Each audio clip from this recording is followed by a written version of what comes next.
Salam edi dostlar, Xanoğlu Media kanalına hoş geldiniz. Bugün Türkmenistan'da rekord koyan oğlanlar Dayko ve Atabek Köyten Dağı'da gezelenişti.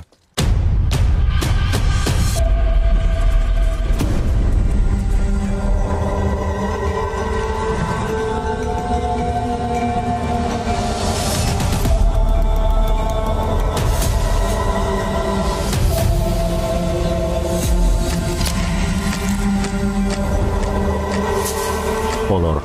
Yakın diýmän, uzak diýmän, alys diýmän, daş diýmän.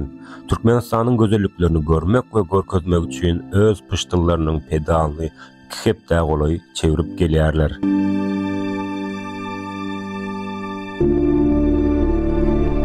Her vilayet, her etrafın öz ayrıtyn owadanlygy.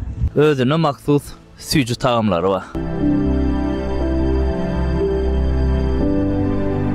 Biz bunları öz gözlerimiz bilen görenimiz için beğeniyoruz.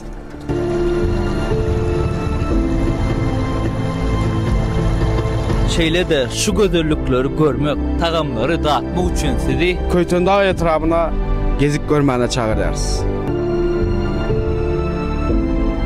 fırsatdan peýdalanyp yurdumyzyň şeýle asudalygy, Parakatçılığı için aladetken gahryman arka dağmyda arka dağlı kahraman serdarımıza çäksiz sağ olsun aýdýarys.